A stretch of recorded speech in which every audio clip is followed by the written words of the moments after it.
Well, first off, obviously, no Brooke Norton-Cuffy this weekend. Is that difficult to fill, or with TJ and obviously Ted Bishop being a possible option, does that make it an easier loss in a sense? Well, first and foremost, TJ's not an option because he's got an hamstring injury and he's going to be out probably at least until the middle of April, maybe to the back end. He might make the last couple of games, but it looks highly unlikely. On that decision to play either the back three or the back four, how difficult is that to make after the last 20 minutes of what happened on Saturday?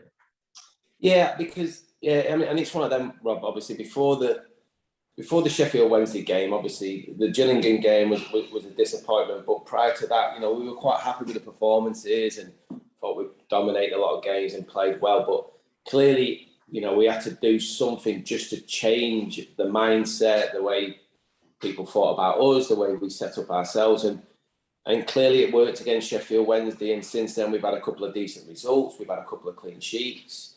But it's getting the balance between performance and results. And clearly results are the most important. But, Saturday was probably a good example of, look, we took a point from the game, but I'm not sure if we would have played that game again and performed at the same level, we would have got that point. Well, we wouldn't have got that point. So we just have to make sure that we give ourselves the best opportunity, whoever we're up against, to make sure we give, we're in the frame to take the 3 points, and that'll be the decision that we'll take going into Saturday's game. We're aware the majority of the season that Steve and Shrewsbury, I've been playing with 3 at the back, and they've changed the sort of whether it's a 4 or a 2 in front of the front 3, sorry, the back 3.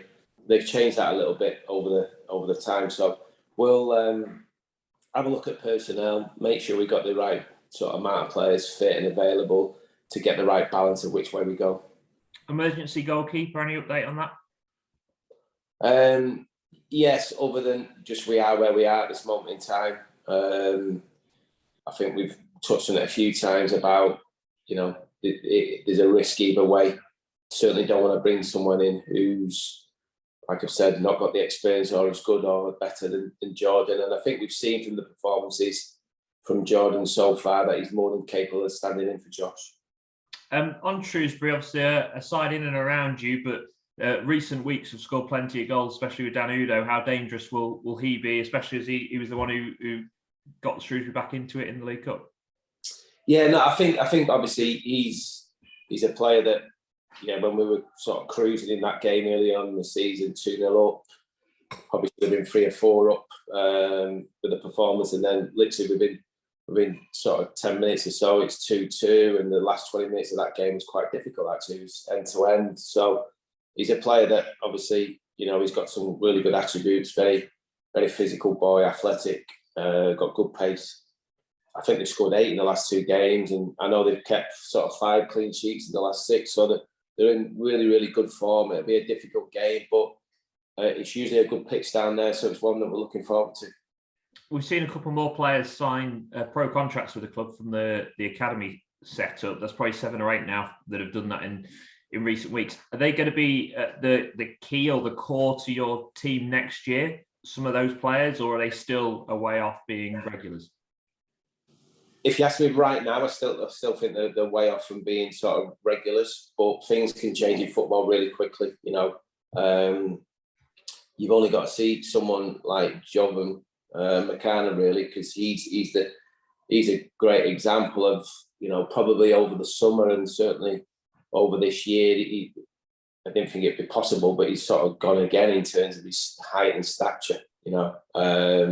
Young players can be like that. They can come back from a pre-season or a close season, ready for pre-season, and maybe put on half a stone or 5 or 6 pounds, bulk up a little bit, all of a sudden grow an extra 2 or 3 inches. So, I still think they're quite a bit away from actually being involved with the first team, but you just don't know. Because you've got so many young players next season, we know that already. Does that mean you're going to look to bring more experience in the summer to help them along as well? I think so. I think we need it. I think we certainly need experience, but we certainly need experience who are going to be able to play.